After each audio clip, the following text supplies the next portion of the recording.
I'm your host, Sanjay Parekh. Throughout my career, I've had side hustles, some of which have turned into real businesses. But first and foremost, I'm a serial technology entrepreneur.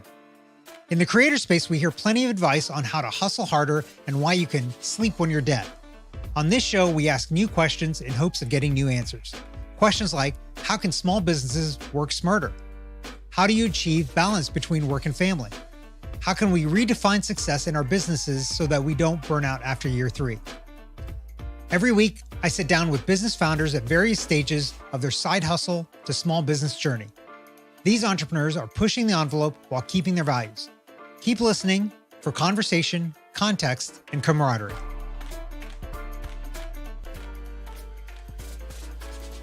Nathan Hamilton got his start in photography during high school, in the days of film photography, where he learned from his uncle. Nathan loves creating images and seeing the way his clients respond to those images, even when they look at them years later. This passion inspired him to start his business, In a Lifetime Photography, 15 years ago. Here today to share his story and how he balances his business, 2 kids, and everything in between is Nathan Hamilton. Nathan, welcome to the show. Thank you. I'm excited to have you on because not often do we get people on that have had a business for as long as you have. So I'm sure you've seen a lot of kind of twists and turns of the business. But before we get into all of that, tell us a little bit about you and how you got to where you are now. My start in photography or just in general? Just in general. Yeah. Well, anything you want to share with us? I am a native Texan. Not many of us left because everybody else comes here.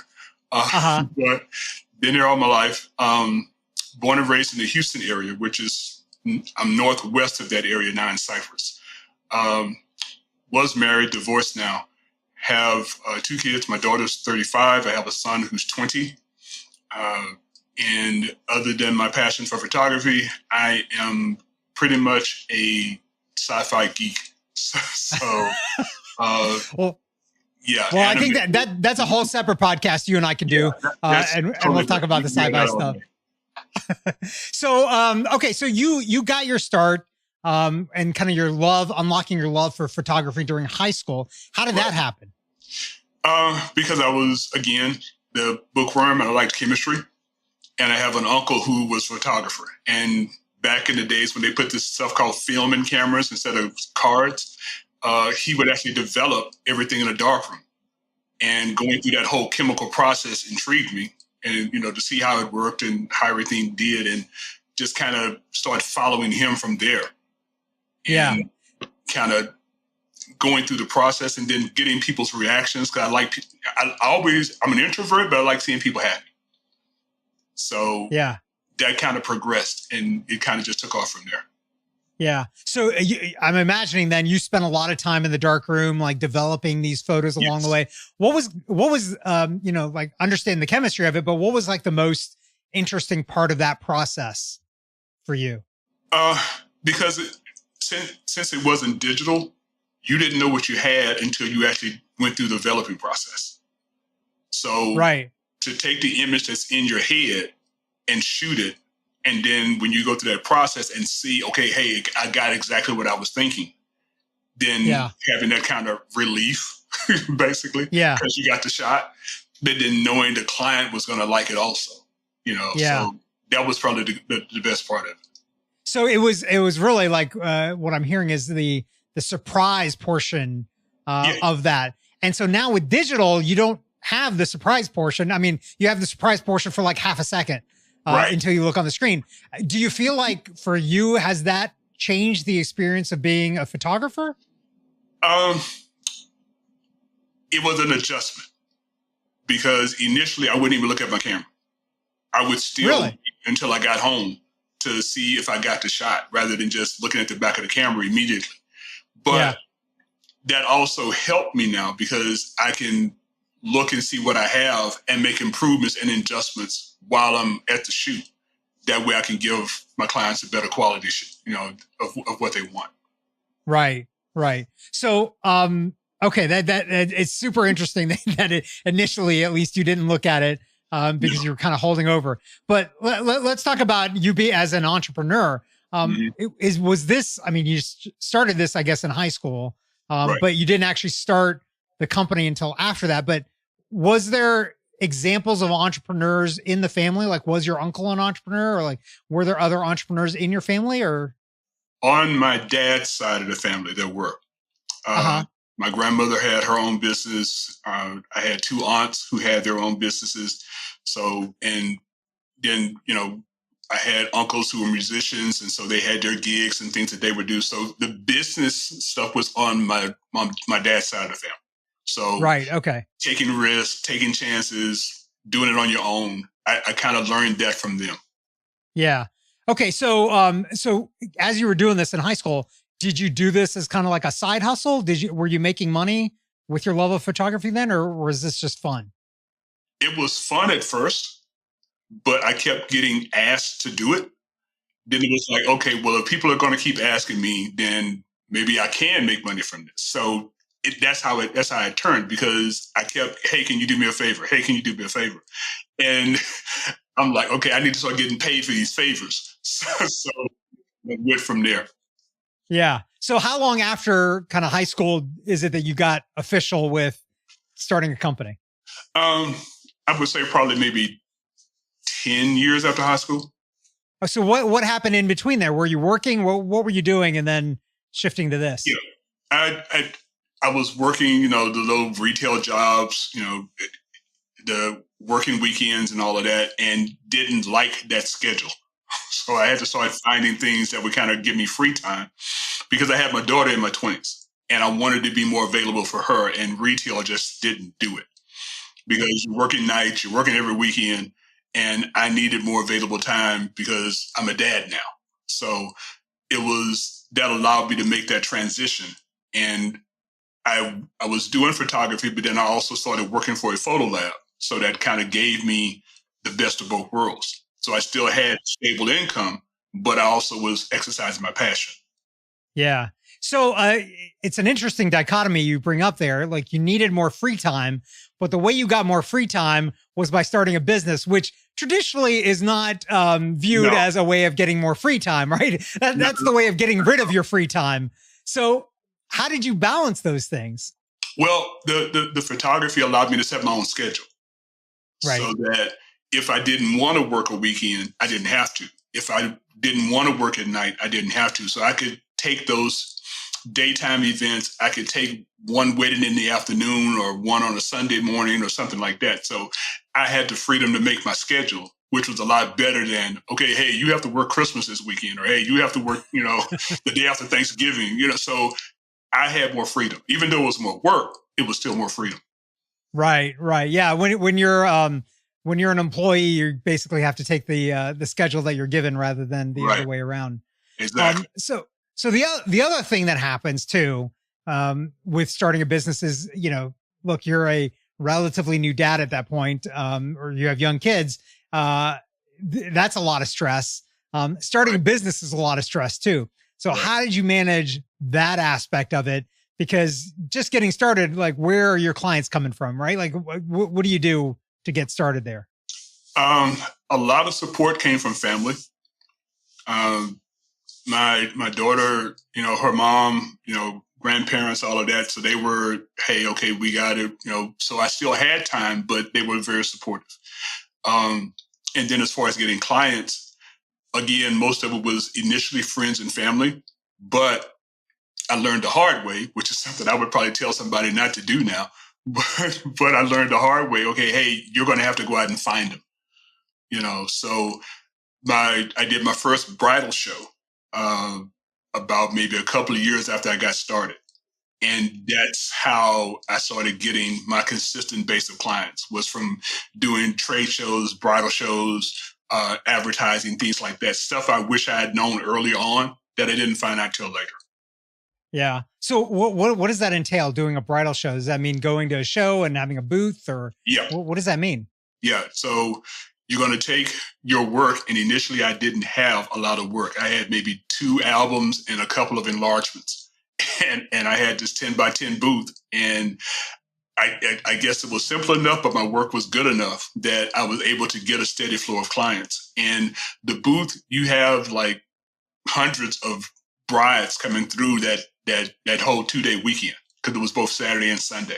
So they're just coming through, they're looking for people, they're looking at the quality of your work, but they're also looking at price. I mean, no matter how extravagant the wedding is, people are going to still be shopping by price.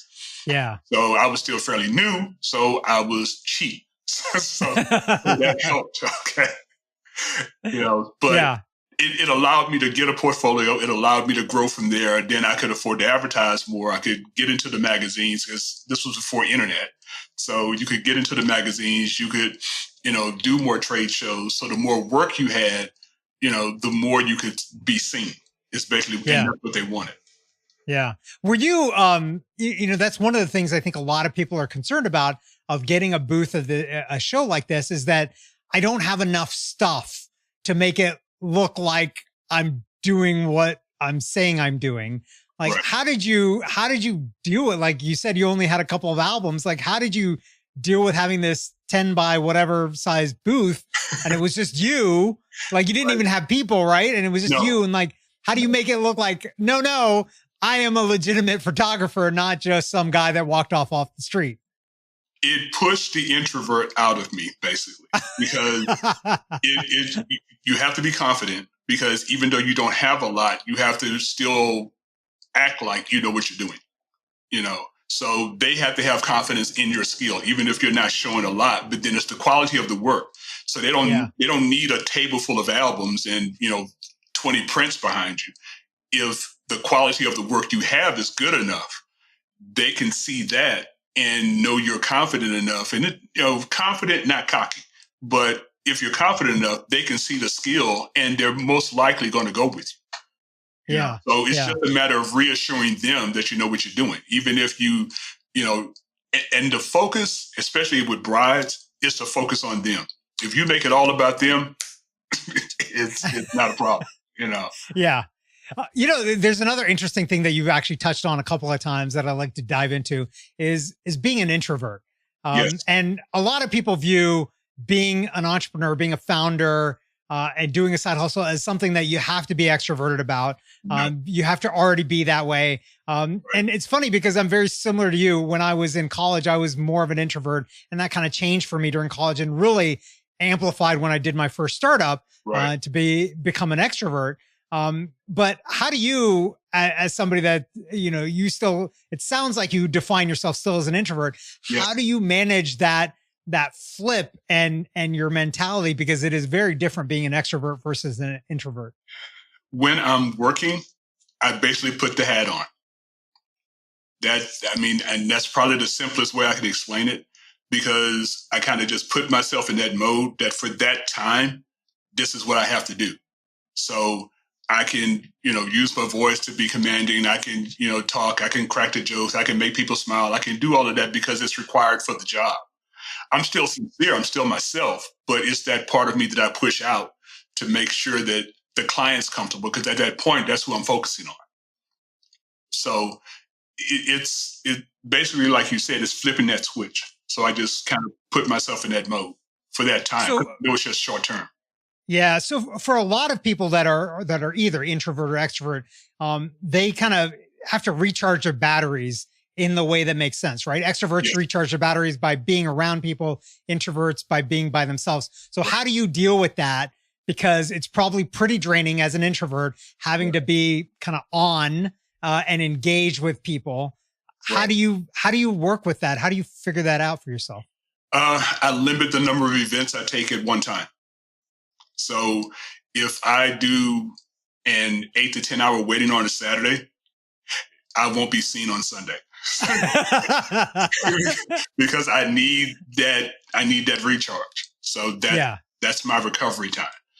So again, I put myself in the mind, okay, I need this 8 to 10 hour burst of energy. And then after that, I can go back into my cocoon and I'm fine. So let's talk about the cocoon. Like, what other thing, what things do you do? Is it exercise? Is it meditation? Like, what do you do to help yourself recharge and be healthy? I do exercise, but the kid in me is going to probably default to either video games or cartoons. Seriously, I appreciate both of those, by the way. That is fantastic. That's it. Yeah. So that's kind of your off time. That's kind of what you Right. do Yeah. It to just kind of zone recharge. out. Yeah. That's great. I like that a lot. So let's talk about kind of one of the things that a lot of people also have in terms of doing their own thing, like what you've done, is they fear things, they worry about things, and Right. so in the time that you've been doing this, 15 years, like you said, officially, Right. I think there was some more time than that you've been doing this. What have you been worried about? What are the things that have caused you fear, and how have you dealt with those things? One of the hardest things, especially down here in this area, um, is getting consistent work because Uh-huh. that's your only source of income. So, it's basically if you don't work, you can't eat. So Yeah. you kind of have to make that your focus, and often it causes you to readjust. Uh, for example, uh, back in 2008, we had a Hurricane Ike hit. Then after that, we had a really bad housing bubble that burst. So income down here was like little or none. So people were not paying thousands of dollars for wedding photographers. So you couldn't just say, okay, hey, I'm a wedding photographer. You really had to just readjust and refocus. Okay, hey, what else can I do that will bring in income? And that's where the creative side starts coming out, and you have to take more chances. Yeah. So what did you do, kind of zone in on that? What did you do during that time? During that time, I got into real estate photography, got into sports photography, um, because I was already shooting, high school and college students, so it was an Uh-huh. easy transition there. But just kind of branching out, and then there were still companies, even though they were cutting back, they were still having events. They still needed headshots. They still needed, different things for publications. So again, you have to reach out more to people that either are already in your network or find people to bring into your network. Yeah. So so that was a little bit of a diversion. So um are you still doing those things, or have you refocused back and now it's mainly weddings and families? Like I where's still, the business at now? I still do them because I like them because I love sports. So to be able to be on the sideline or be down, under the basket, I still enjoy that. But it's not like, okay, hey, I need this. So, but it's still Right. something I do if I'm asked to do. So that's Yeah. no problem. But yeah, the focus is still weddings and portraits, whether it's high Yeah. school graduations, college graduation, or family stuff. But that's the Yeah. focus. The side benefit of being right by the court or on the sidelines, even though you're working, I'm sure is a good one for a job like that. Oh yeah, yeah, absolutely. So let's talk about the business then itself. Okay, It's running a small business like this, it's hard. right. Are there things that you've learned over the years? Are there tools? Are there techniques, frameworks, like whatever it is? What are the things that you've figured out for yourself that helps you run the business better or easier, or in some way that's different than anybody else that's doing what you do? Uh, I wouldn't say better than anyone, but what I've learned, and again I kind of learned late, so I would probably tell somebody not to do it that way because initially I cash flowed everything. So it was okay. Hey, I make some money, pour it right back into business. Pay yourself a little bit, but pour the rest back into the business instead of finding ways to get business financing. Getting the LLC set up, getting insurance, getting myself covered in certain ways so that it would be a legitimate business so that if I went to a bank for a loan, if I went to the SBA for a loan, I was set up and it wasn't just, oh, well, yeah, he has his personal checking account and this is how he's working everything. So getting legitimate as a business was probably one of the best decisions I did. But then after that, it was, again, networking, whether it was with a wedding venue, whether it was with a company for consistent work with their headshots and stuff like that. So finding people that I could consistently call on so that if the weddings were slow or if the family portraits were slow, I still had other things I could reach out and still people I could talk to because I developed a relationship with them. So it Yeah. wasn't just, okay, hey, I have this company I talk to, but I had a relationship with the people at the company. So I developed a trust factor. So relationship for me is a lot better than networking. I use networking, but it's really relationship. When you kind of converted over and actually made a company and got legit like that, what was it that caused you to make that leap? Was it somebody told you like, hey, Nathan, you need to be set up this way. You're not set up the right way. Or was it, something else that caused you to realize that you weren't doing the right thing there? I wish it was somebody who had told me that. Quite honestly, it was 2020 that caused me to do that. Because again, I had been cash flowing everything. But when COVID hit and a lot of stuff got shut down, there were still businesses that were getting assistance from the government. But it was because of the way they were set up. So it's like, oh, so how are they getting that? And I'm not getting it. I've been doing it all these years. I've been paying my taxes. I've been doing all that. But the business itself was not set up properly. So then it was me looking into, okay, how do I get my business set up properly? And so it's only been a couple of years that I've been quote unquote legitimate, even though I've been doing this a while. So again, that's something I wish someone had broken down and said, hey, this is what you need to do. Yeah. Yeah. That's interesting that, that's a really long time that you've been doing this and you've only been kind of incorporated or whatever for a couple of years now. So that's, exactly. Yeah. Yeah. And I think it's one of those things, right? Like it's really easy to get lost in, doing the business instead of working on the business, right? And realizing that there are things around the business that you need to pay attention to. Right. And that's what I was doing. I was so focused on getting work, getting clients, and, at the end of the year, file this form and pay my taxes. But I wasn't really a business person. I was a photographer. Right. Right. So do you view yourself now as a business person? Absolutely not. So, I have a good friend of mine that's a CPA, and I'm like, hey, and he takes care of most of that. Yeah. So we barter a little bit, but I do pay him because I'd rather pay for somebody to do what I don't know how to do, and that's not me. I would much rather be shooting.